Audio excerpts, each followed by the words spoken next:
appears to me as a work group. Anyway, the point of that is that it ought to be more conversational. I'll try to my best to answer your questions. The assessments are really in a state of flux. And does anyone here from the department, State Department of Education? Oh, great, okay, yeah. Maybe you could help me with answering. I'm the Smarter Balance State Lead. Oh, perfect. Thank you. Okay, so you may take some exception with my use of the word flux, but what I mean by that is that so with Smarter Balance, the test times are being piloted at this moment. Is that right? They've already been piloted. The field test is in the spring. Yeah. And the big difference between Park and Smarter Balance too is the number of field tests between the two. I believe Smarter Balance had, I don't know if you know the number. I'm sorry, which one was what? Smarter Balance as far as the field test. Yeah, the field test. Field test had about 600,000, and the pilot test and for the field test they're looking to get somewhere around 6 million. Park, by the way, I think it's 30,000 or something. It's much less. So one advantage that Smarter Balance has, I believe, is over Park is the ability to be able to do this level of field testing and all the different test items. The question starting off is, and please, if you have questions, then interrupt me, because again, I want this, we will answer your questions, and this is just some general information on what's different with what we call the next generation assessments, Park or Smarter Balance assessments. That the focus states are looking at, as Mark Tucker was articulating this morning, a focus more towards college and career readiness. That this term gets floated around a lot. It's not well defined from state to state. There's not one definition of what that means. States, again, have the prerogative, the right to define what they mean by that. But the notion is that our high school students, when they graduate from whether they're in a private school system, whether they're in public school system, in a charter school, that they have the skills and knowledge and ability to be successful, whether they go into a vocational setting or a college setting, university setting, community college setting. The goal is that every student that graduates from that 12th grade is ready to take on the world. That's a very broad definition of what this is. How do you measure that has been the real challenge with developers of assessments. So I'm not, and by way of background, I'm an education finance person, and have lovingly taken on the role of covering Common Core state standards for the National Conference of State Legislatures. And assessments is, I'm learning my best too. So again, what is your name? Scott. If you don't mind. Whatever you need, sure. Thank you. Yeah. So, again, this notion of college and career readiness, and the focus is going towards a balanced system, and I have this graph that will show what a balanced assessment system means.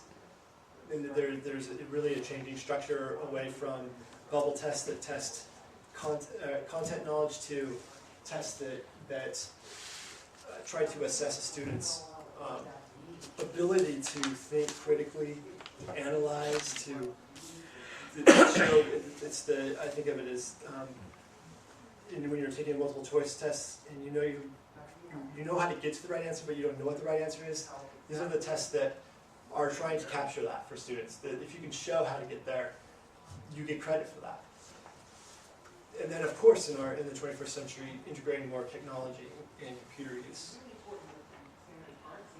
This is the graph. Sure. Are they using more rubrics rather than having them do A, B, C, D, E? Do you know? Yeah, there's a rubric behind every question. Awesome. As to how that works. And even now, you could go online. Anybody could go online and look at the practice test and see exactly what that test is supposed to be measuring with the rubrics.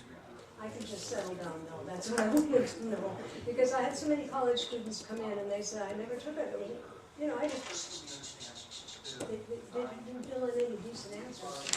Thank you. That's a good point. Both the websites for Park and Smarter Balanced have a number of sample questions and test items available on the website. We've got a couple at the end of this that we can show. That the ones on we have don't display the interactivity that they involve, but I think you can get the idea. Who's scoring the open-ended answers? Is it professionals? Is it just minimally trained temps? And what sort of or maybe that's too early in the presentation. Excuse me. Who's actually scoring these questions? One of them is an open, fill in the blank test. You can like put it in a Scantron and it kicks the answer out. Right. You actually have to human beings. So are these experienced educators? What's their training do they have? Or are they just temps? They are. They're educators. There are. I would beg to differ with that. I think that Smarter Balance is moving toward automated scoring of these tests, and that is a concern of Dr. Mark Tucker when I was talking to him. Smarter Balance, and again, other than trying to help it be here at the state, I only know what's told to me. And Smarter Balance is estimating that about 40% of the questions are intended to be, at some point, computer scored. But as to when that happens, we don't know. I have a little bit more information. Just because I had that question, I asked the commissioner today. She said for the first year of the test, the essay questions will be scored by a human being. After that, they're looking at actually having computer evaluation of essays, which I think is a big concern for a lot of people. Because I also talked to someone who said they're nowhere ready to have computers be able to evaluate essays at this point. So there's a little disconnect going on there that I think people need to be on top of and have concerns about. The way it's been explained to me, it references artificial intelligence systems that are grading. I've been told that they've made leaps and bounds. That was one perspective, and that I think again, this is an area where you should express concern and speak with your departments of education and figure out what is appropriate make and composition of the assessment for New Hampshire University. And I've asked that same question because I wrote my dissertation about artificial intelligence, and so I asked that question about exactly how do you plan to implement this? And it's evidently going to be a slow rollout as they check how the machine scores against how humans would score. But as far as I know, it isn't going to be a very long time before, according to Smarter Balance, that they're even going to come close to the written assignments. But it is indeed a very important question to keep in the front of our minds, I think. I just want to show up here that part of the assessment systems when talking about this Park and Smarter Balance, it's important to keep in mind that word system, that it's not a test, but it's a system of assessments, that there are a series of formative assessments, and there's a graph that I'll have later on that shows the timeline for the delivery of these different types of assessments. And there are performance tasks and the like. So again, like I said, there's an increased focus on skills, not so much the content. And again, with the math and English language arts, they lend themselves more to assessing assessments, not so much content. Moving away from the bubble tests, this means, of course, that there are some upfront costs to developing these tests. I've read a number of states have required a fiscal analysis to be performed on the cost of the state to adopt or implement Common Core state standards. The one frequent topic in those fiscal analyses is the upfront cost. But this is the upfront cost is borne by this $360 million from the U.S. Department of Education to these two assessment consortia. So states, in some ways, can save a lot of money by using these assessments because they aren't the ones putting up front the cost for the development of these assessments. I have a bill in that addresses the state not downshifting. Right now, it's a downshifting cost in terms of what the towns have to upfront for technology needs. I'm from Conway, and it's projected in my district it'll be $120,000 just to upgrade our equipment for this. So it is going to cost upfront money for it, and that's why the bill's being put forth to address that and to actually to bring it out to the public, because a lot of people don't know that. And I've been asking, well, how much is it going to cost other towns? Are other towns having this issue? But I'm having a lot of trouble getting that data from any kind of professional organization or from the Department of Education. They say they can't go out and ask that information. But that's information, I think, that's so important that we need to know what those upfront costs are to the districts. Because a lot of districts, I know in my district, there's people getting really upset about it, because when the budget committee sees that 120, they're saying, cut that out of your budget. Where do you cut? Curriculum, staff development, all the things that's needed to implement the common. Right, So right. it's, What, I know that Montana, the legislature, they couldn't apply for whatever reason, but they asked for each school district to send to the Department of Education an inventory of their existing technology.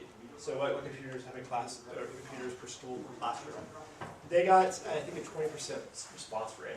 So it's difficult to budget based upon a 20%. Alternatively, back in 2008, Texas was considering moving to a completely online test system. There would be one day, we did an analysis of how much it would cost the state one day versus doing it over a number of days. The Texas legislature was actually able to require every single school to fill out a survey of what existing technology they have, and then every district. So what we had was almost a 100% response rate, and we knew exactly every computer that existed in the Texas school system. And based upon that, we were able to make very precise projections of what it would cost the state. Texas to move to an online system, by the way, it was like $3 billion. Well, where's Bill Gates in all this? He claims he wants technology in all the schools. You know? Well, Dave, I mean, I'm serious. the Gates Foundation has put hundreds of millions of dollars into all this, and in my view, that's part of the problem. Oh, tell me what you say. Well, just Is where it the way funding of is, trying and to have you move? this right, and I can tell you about some of the things they're funding also later on. I got you. Thank you. Sorry, folks. Erase Blackboard. So one thing that's really interesting and I think exciting about the Smarter Balanced assessment is the computer adaptability. It's a computer adaptive assessment. I'm sure that you can. Sorry, Scott. You can probably explain that better than I could. But The problem in the past with paper and pencil is that it is those tests have only tested exactly what's on the sheet. So if the range of questions were not greater or less than on the sheet, then the ability to assess where that student was at was less accurate. And the adaptiveness of this computer test means that if a student does well on a question, they're given another question, or does well on several questions, is given another question or series of questions that might challenge them a little bit more and continue on from there. Likewise, if a student doesn't do as well on a question, that student may be given easier questions to more further flesh out exactly what the learning progression has been for the student, so that we can get a more accurate assessment as to how that student is learning or what they learned. and my understanding is that the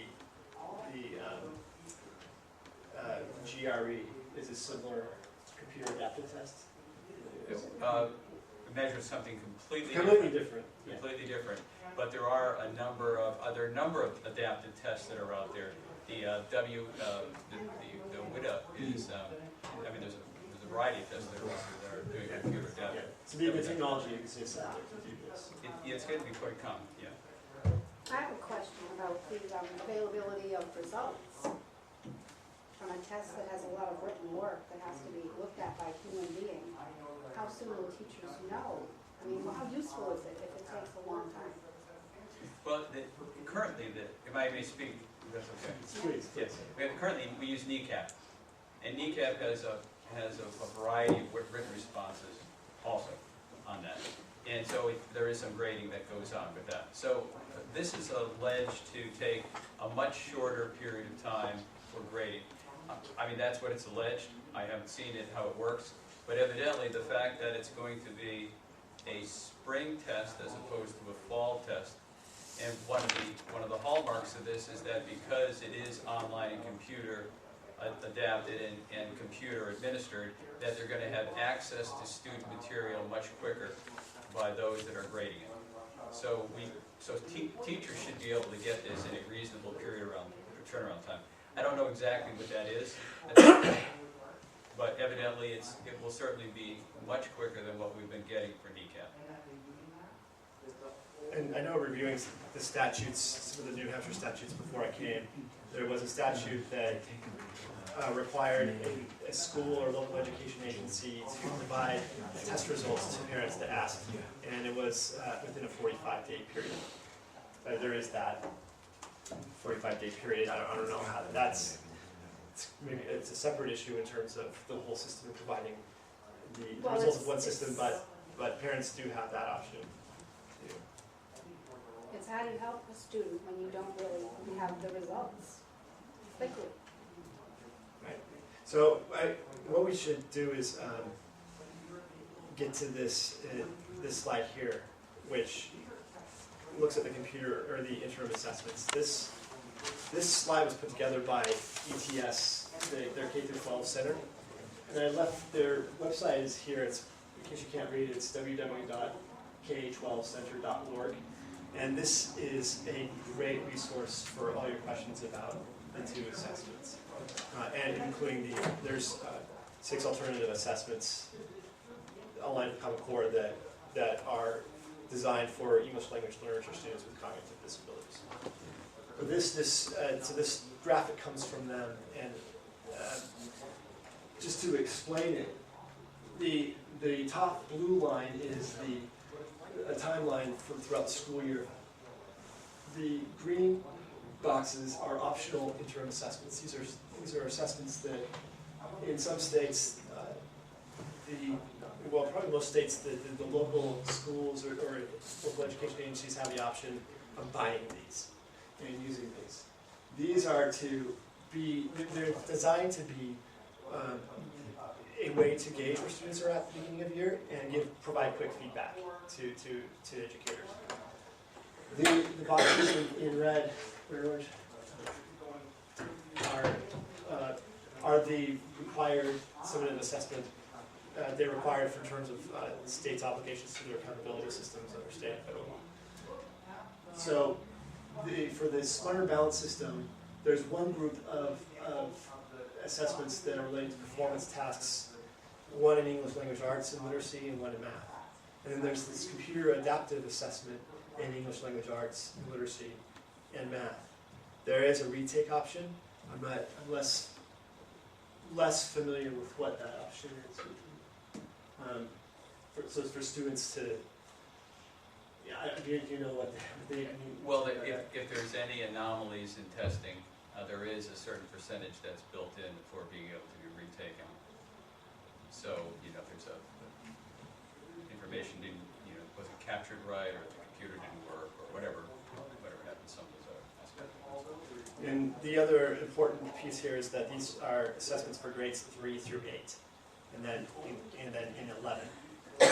There are other support additional assessments that can be administered for grades 9, 10, and 12. I have a question about children with disabilities. What if you have a child with severe cognitive disabilities that cannot use a computer? What kind of, I know there's accommodations in the computer program itself. My district piloted it, so last night I got to actually see it. But my question is, how about for those kids that can't take it? So let's bust through here.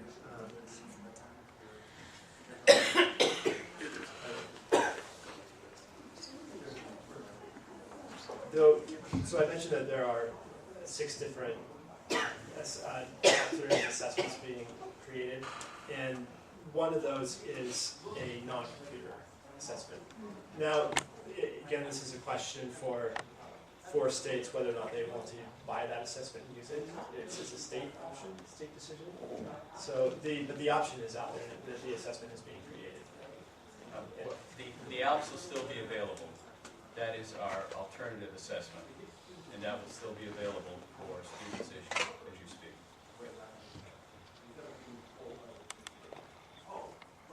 So this is a sample of Smarter Balance test item.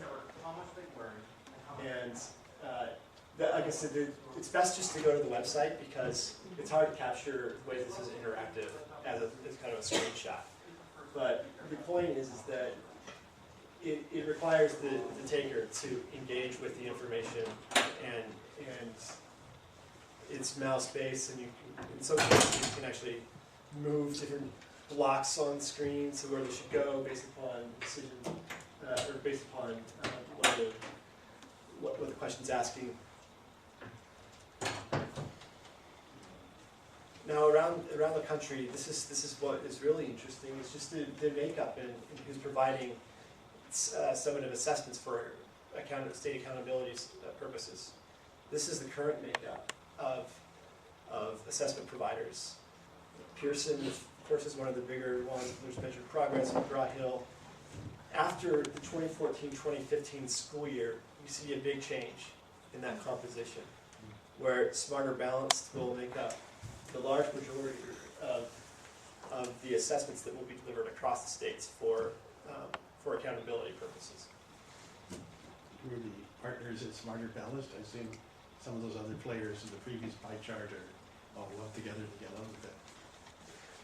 So the big yellow is Smarter Balanced, and then Park is the, I don't know what color. Chocolate. Yeah. So how much? Is that, but I don't think that's what he was asking. 15 minutes. Who are the organizations and companies who are making up Smarter Balanced? I've seen some of the players in that earlier pie chart are all combining forces and putting together Smarter Balanced. And there is this relationship where the states can, the way I understand it, states contract with a vendor to deliver the assessment developed by. So in the case of these other assessment providers, it's a combination of they're the ones actually administering the assessment, and they're also the creators of it. So I imagine a number of these organizations are still, I'm not sure about them, but they are the contract vendor for providing the administration of the assessment. Now, Common Core is a choice for districts if they want to implement it or not. However, this, from what I'm hearing, the Smarter Balanced assessments is not a choice. If a district said, well, we're not going to do Common Core, and we'd like to do our own assessment, knowing that they have to do an assessment, is that a possibility, or do they have to do the Smarter Balanced assessment, or will they lose federal funding? It sounds like from this discussion today, for New Hampshire, where New Hampshire is unique in that it has such strong local control that it can actually back out of, not back out, but volunteer out of the state standards. Most states, the local control is that they can embellish the standards. They can make them, they have to do at least the state standards, but they can go. In Colorado, for example, Douglas County, the school district in Douglas County has adopted what they call world-class education and claim that their standards are far superior to the Common Core state standards. So this is a real tension that I think is fairly unique to the state of New Hampshire. Now, there are federal laws that states, in terms of receiving some federal block grants, that they have to abide by the accountability provisions in those laws. No Child Left Behind, for example. And the ESE waivers that have gone, the No Child Left Behind waivers, include, again, requirements for accountability. And they're even more stringent. They require states to embellish their accountability systems and enhance their teacher evaluation systems. So the question really is how the district wants to use, if you do, given that you can't back out of it, So you will still, the district will administer the test. The question is how you use that data or the results from that test. So I imagine that the district is then free to use that for their for the accountability system or for teacher evaluations or not. Yeah, but it sounds like in New Hampshire, you will have to be, the districts will be administering the smart balance for the time being.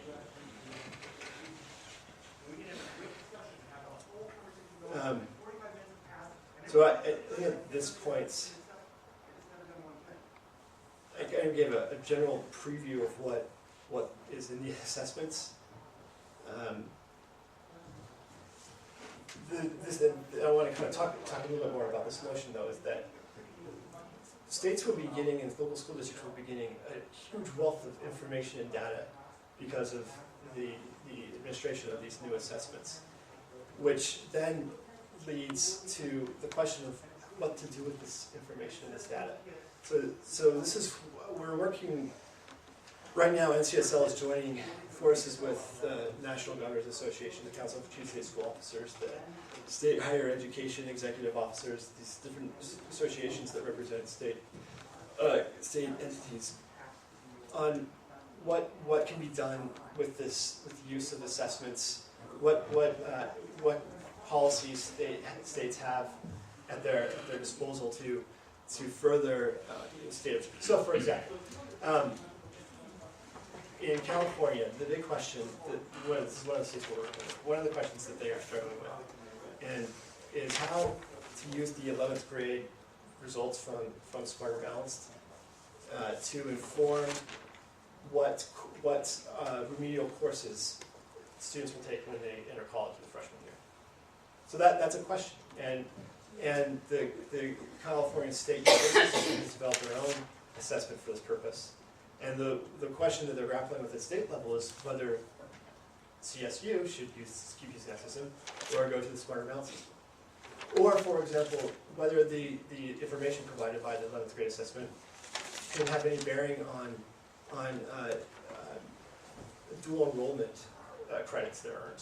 So many states offer college-bearing credit for courses that students take in high school, or the question is, if students perform at a certain level in the math assessment, can then they be given college credit for trigonometry or whatever? So I think these are the questions that with the assessment data, it opens some doors, and then there's a lot of questions of and opportunities, I suppose you could say, of what to do with this data. There are places in New Hampshire where that's happening, exactly as you described it. They can take college courses because they have advanced. So I don't know if we actually do the AA like many other states do in the graduating, but in the associates. But there is quite a bit of that going on.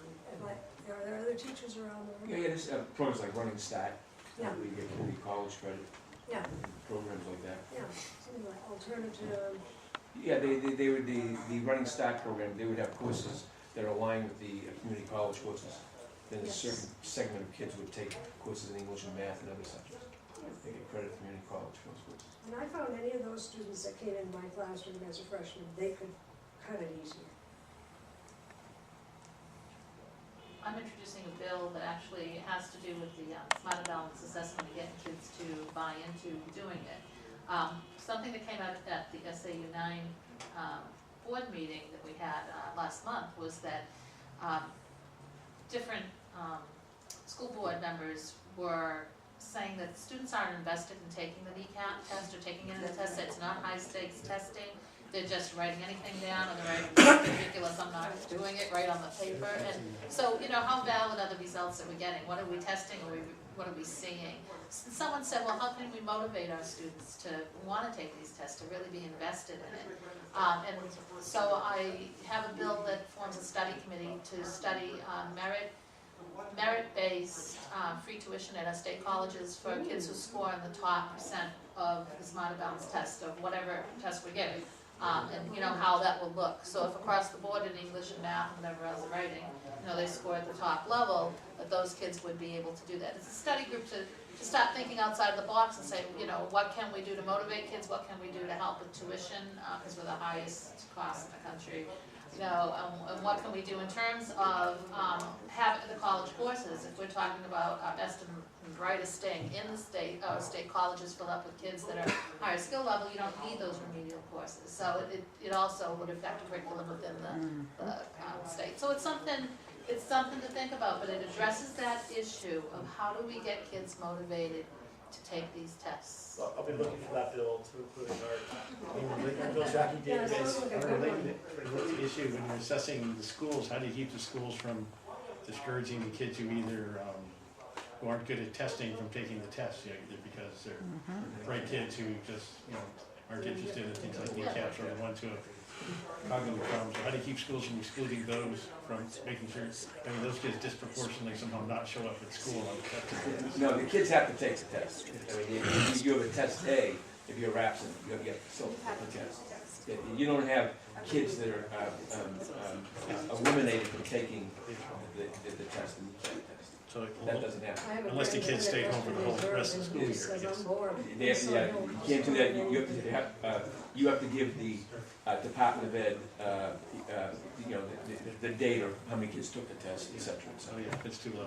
But your question falls under a broader question of how these accountability systems that many states have adopted by virtue of getting an ESEA waiver, that how did these assessments results fit into so when many states adopted an A through F grading system for schools, and many schools all over the United States are going to be getting this A through F grade, and the question is, and this is what many states are struggling with right now, and it's making papers all over the Oklahoma,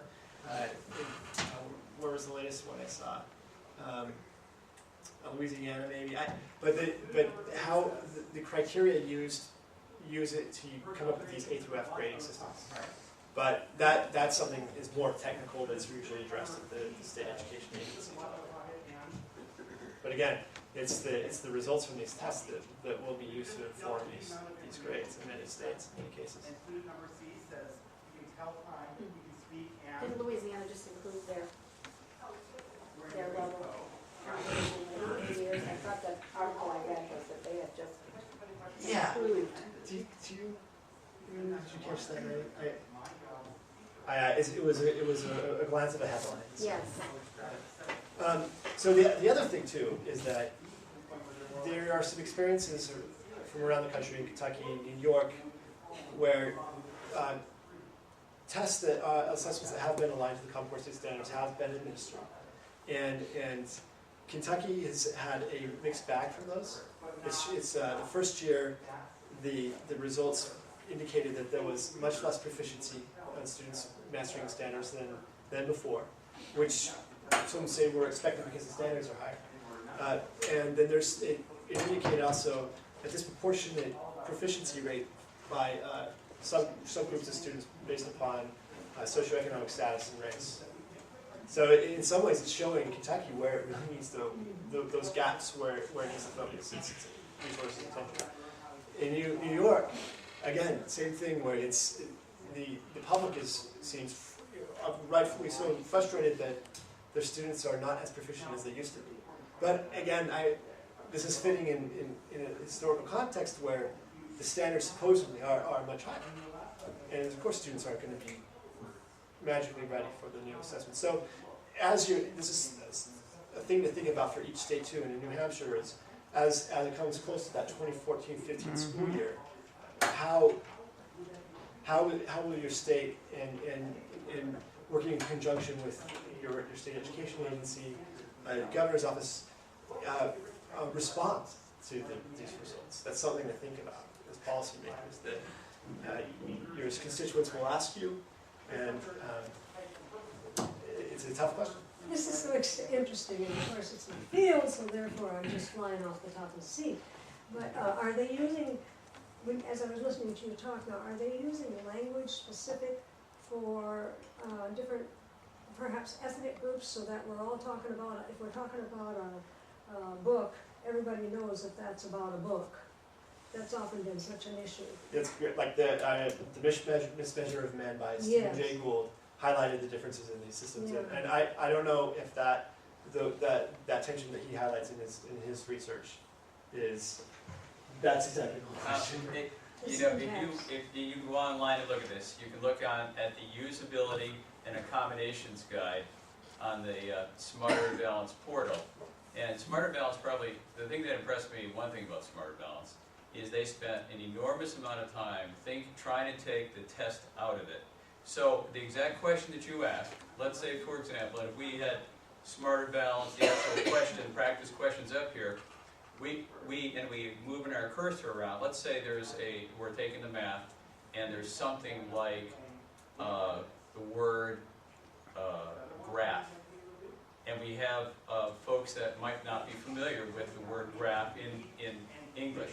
If you hover over that, it highlights, and if you click on it, it'll come up in several languages Well, that's cool. as to what it is. And Smarter Balance is looking to have maybe 14 different languages, and I have somebody at the department that's working on helping to pull this document together and make it meaningful for teachers and for test administrators. But I think they've done a pretty good job at trying to pull something together, rather than just thinking in terms of, is this test going to be for students that need special accommodations?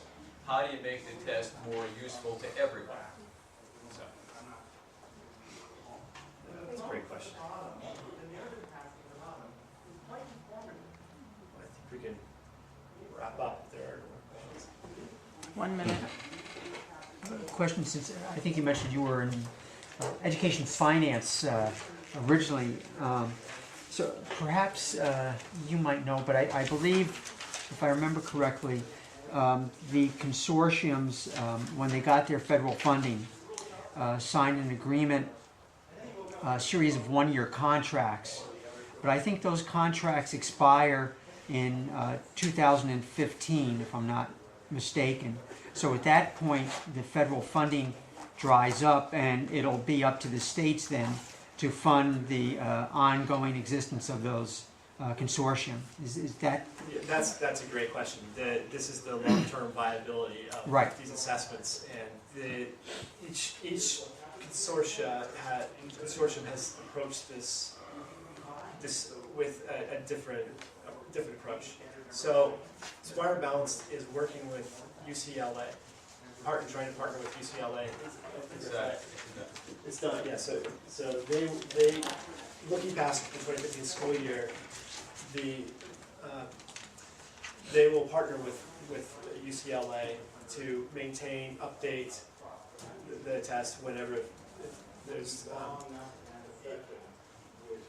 the type of maintenance, routine maintenance that goes along with any assessment, that will be performed in conjunction with them. And when it comes to the states, all states have either on the state level some type of categorical funding for assessments related to the accountability system, or that money will come be provided at the local level through just the general block grant from the state to the local level. So right now, whatever states are spending, Smarter Balance states are spending on the current assessments, the question, I don't know how it's going to be answered, is whether states will, they're in Smarter Balance, will keep using those funds to support Smarter Balance. I think that would be the hope of Smarter Balance, that local districts and states, where applicable, will buy the assessment going forward. Does that sound? The grant goes away a year from now, and with that is UCLA will be the fiscal agent for Smarter Balance. If you take into what each state has to pay for, let's say New Hampshire, what we would have to pay for membership in the consortium, which would basically keep the item pool going, keep some of the development of the questions, so that the question like we do with every testing, and take the cost of administration and the cost of scoring. It comes into about what we pay for kneecap now, taking that all into account. So it comes in at the same. If everybody stays in. if everybody stays in, all the states stay in, make the pool big enough.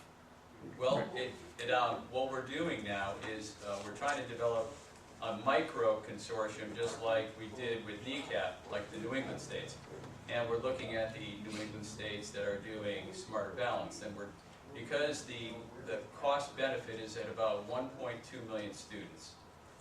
We're combining with Vermont and with Maine and with Connecticut to get go over that 1.2 million students so that we get the best financial way of approaching, of administering this test.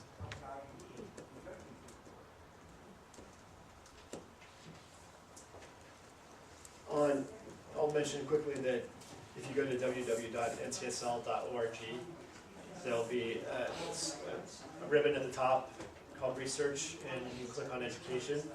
And to there you can access a portal page on standards and assessments. And we have some more information about some of the cost estimates that have been put forth on implementation in general, course standards, and the assessments.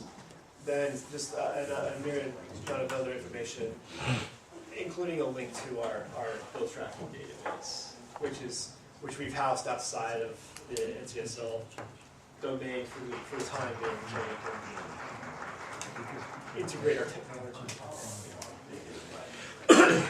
Just maybe since Scott is here, one piece of information as a legislator that I thought would be interesting is that when New Hampshire signed on with the Smarter Balance Consortium, whenever any state signed on, they had to provide the Smarter Balance.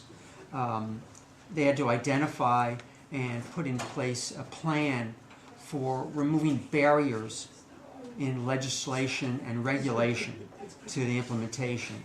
So, I've been working with some people in the Department of Education to try and get that information, because I'd like to know what the Department of Education considers a barrier in state law.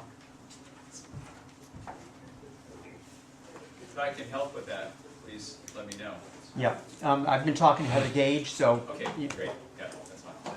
And along that vein, the message when NCSL first started covering Common Core State Standards, because we didn't always, and we found it to start becoming a very important, obviously, issue for state legislators.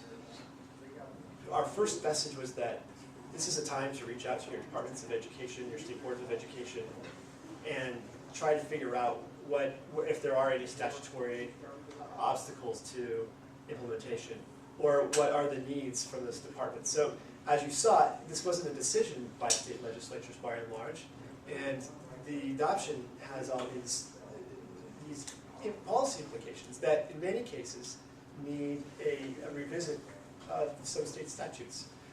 And that's where when we've seen this happen across many states now, where there's been a very productive dialogue between particularly chairs of education committees and departments of education to coordinate their efforts. And again, NCSL is working in conjunction with our partners in state government to help facilitate some of those discussions, including here in New Hampshire. Thank you. Thank you, Scott. Thank you very much, Daniel, Madeline.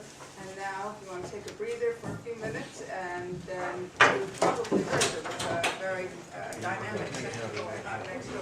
Unfortunately, these walls are paper thin, like tissue, and so there may have been some feedback. But the session is on standards, and Dr. Cook is a teacher. He was also from New Hampshire and also involved in writing the standards. Session.